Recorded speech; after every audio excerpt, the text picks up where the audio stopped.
नमस्कार, आवाज इंडिया में आप सभी का स्वागत। मैं हूं प्रतीक्षा। आइए एक नजर डालते हैं देश विदेश की 10 बड़ी खबरों पर।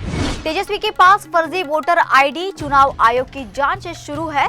बिहार के पूर्व उप मुख्यमंत्री तेजस्वी यादव की मुश्किलें बढ़ती नजर आ रही है। तेजस्वी ने आरोप लगाया है कि उनका नाम मतदाता सूची से हटा दिया गया है, लेकिन अब चुनाव आयोग ने उनके दावे को खारिज कर दिया है। आयोग के मुताबिक तेजस्वी का असली एपिक नंबर तो सूची में दर्ज है, लेकिन तो जो दूसरा एपिक नंबर उन्होंने बताया वो अस्तित्व में नहीं है।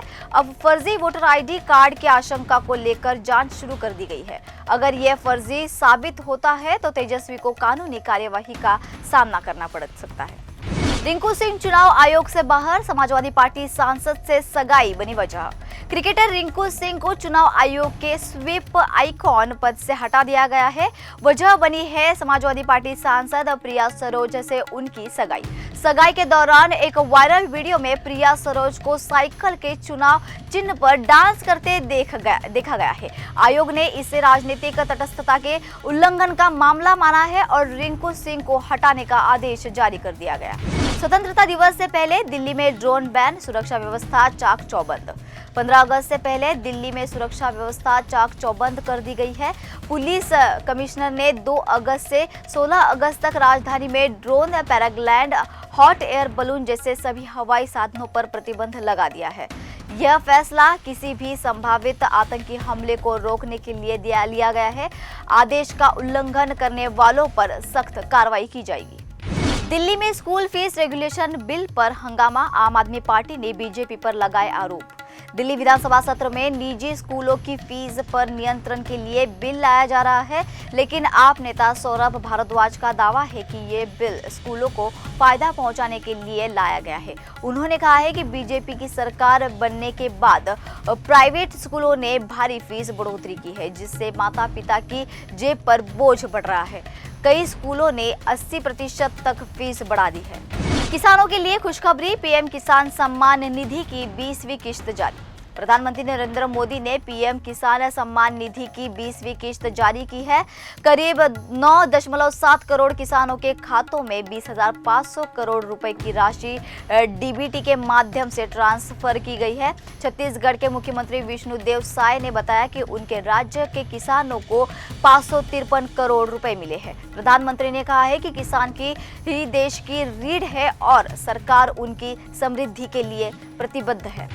साध्वी प्रज्ञा ने लगाया टॉर्चर का आरोप, कोर्ट ने किया खारिज। मालेगांव विस्फोट मामले में बरी हुई बीजेपी सांसद प्रज्ञा सिंह ठाकुर ने आरोप लगाया है कि जांच एजेंसियों ने उन्हें प्रताड़ित किया और प्रधानमंत्री मोदी समेत कुछ नाम लेने का दबाव बनाया गया। हालांकि एनआईए कोर्ट ने 1036 पन्नों के फैसले में इस दावे का कोई जिक्र नहीं किया है।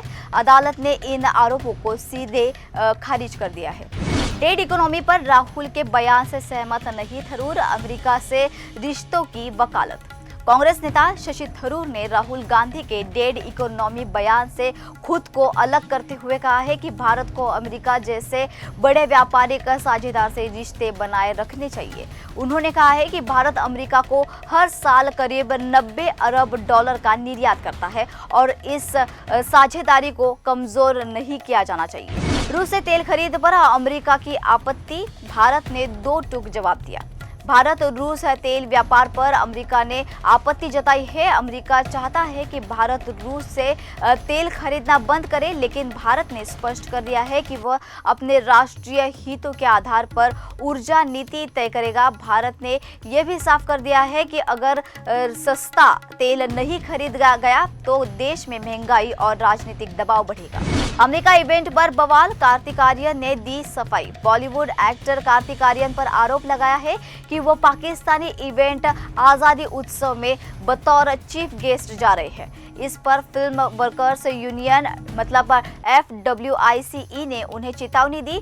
विवाद बढ़ने पर कार्तिक की टीम ने बयान जारी किया और कहा कि उनका इस इवेंट से कोई लेना देना नहीं है, ना उन्होंने कभी शामिल होने की सहमति दी थी। कैनिंगटन ओवल में भारत और इंग्लैंड के बीच चल रहे 5वें टेस्ट मैच का तीसरा दिन खत्म हो गया है। भारत ने इंग्लैंड को 374 रनों का टारगेट दिया है। जवाब में इंग्लैंड ने 1 विकेट के नुकसान पर 50 रन बना लिए हैं। अगर बारिश ने खलल नहीं डाला तो मुकाबला रोमांचक मोड़ ले सकता है। अब सब कुछ भारत के गेंदबाजों पर टिका है। तो ये थी अब तक की 10 बड़ी खबरें। ऐसी ही खबरों के लिए देखना ना भूलिए आवाज इंडिया टीवी।